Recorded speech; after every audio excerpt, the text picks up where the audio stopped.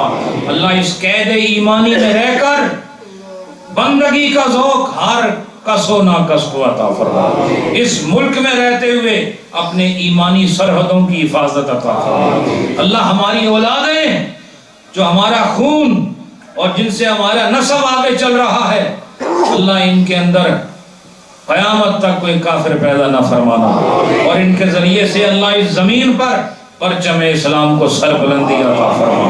یہ مرکز اللہ اسے اور ترقی عطا فرما۔ ہمارے علامہ الیاس صاحب جو ہمارے پڑوسی بھی ہیں، اللہ ان کو اور عزت و برکت عطا فرما۔ اس مسجد الکرم کے جتنے بھی منتظمین ہیں اور یہاں کے اراکین انتظامیہ، یہاں کے نمازی، یہاں آنے جانے والے، خدمتیں کرنے والے، اللہ سب کو فیض کثیر عطا فرما، سب کو دو جہانوں کی خوشیاں عطا فرما۔ اللہ ہم آج ملے ہیں، بار بار ملنا نصیب فرما، اور خیر کی یہ خوبصورت کیفیات کو اور اس دسترخوان معرفت سے اس روحانی خوراک کو بار بار تقسیم کرنے کا موقع عطا فرما، اور لوگوں کو اپنے معدہ روحانی میں اسے ہضم کرنے کی توفیق عطا فرما، اور اعمال کا قبلہ درست فرما دے۔ اللہ ہمارے بزرگ، ہمارے ماں باپ، ہمارے بہن بھائی، ہمارے رشتہ دار اور جاننے والے دوست اور احباب جو پہلے چلے گئے ہیں ہم سے اور عالم برزخ میں ہیں، اللہ انہیں بخشش عطا فرما، اور ہم سب کو خاتمہ علی الایمان عطا فرما، قبر کی وحشت سے بچا کر نور قبر نصیب فرما، اور حشر کی حشر سامانیوں میں دامن مصطفیٰ کی خوبصورت چھاؤں میں رکھ کر اللہ ہمیں اس عالم کی وحشتوں سے مامون فرما دے، اور لوائے حمد نبی کا سایہ عطا فرما، اور ان کی ہمراہی میں پل صراط کا سفر آسان فرما، اور عذاب نار سے بچا کر جنت کی بہاریں عطا فرما۔ ربنا تقبل منا انک انت السمیع العلیم وتب علینا انک انت التواب الرحیم۔ صلی اللہ علی حبیبہ محمد وعلی آلہ واصحابہ اجمعین برحمتک یا ارحم الراحمین۔ تو میں پھر نکل جاؤں گا، علماء کرام کو بھی، آپ کو بھی، علامہ الیاس صاحب کو بھی، یہاں کے جو منتظمین ہیں ان کو بھی، اور مائیں بہنیں جو ہیں وہ بھی، اور جو ہمارے احباب ہیں سب کو میں برمنگھم 12 اپریل 2020 میں ہونے والے سالانہ میلاد مصطفیٰ جشن و جلوس کی دعوت دے رہا ہوں۔ آپ سب نے آنا ہے۔ پچھلے سال بھی ماشاءاللہ یورپ سے جتنے قافلے آئے اس میں سب سے بڑا قافلہ ہالینڈ سے آیا تھا، اور میں چاہتا ہوں یہ اس سے بھی بڑھ کر دگنی تعداد میں مائیں بہنیں بیٹیاں بھی آئیں، ہمارے نوجوان بزرگ بھی آئیں۔ انشاءاللہ آپ کے ساتھ رابطہ رہے گا۔ بہت عظیم الشان پروگرام، اور اللہ نے چاہا تو یہ فقیر یورپ کی سرزمین پر تمام مسلمانوں کو یکجا کرنے کی کوشش بھی کرے گا انشاءاللہ اللہ کے فضل سے اور مرشد کریم کی نگاہ فیض سے۔ آپ دیکھیں گے انشاءاللہ ہم اتحاد مسلمین کے لیے بہت کوشش کریں گے، اور ہم چاہیں گے کہ ہمارے فیصلے ایک ہوں، ہمارے نظام الاوقات میں اتفاق ہو، ہماری عیدین میں اتفاق ہو، اور جہاں جہاں انتشار ہے اس کو دفع و رفع کر کے اتحاد امت کا بندوبست کیا جائے۔ اللہ آپ سب کو سلامت رکھے۔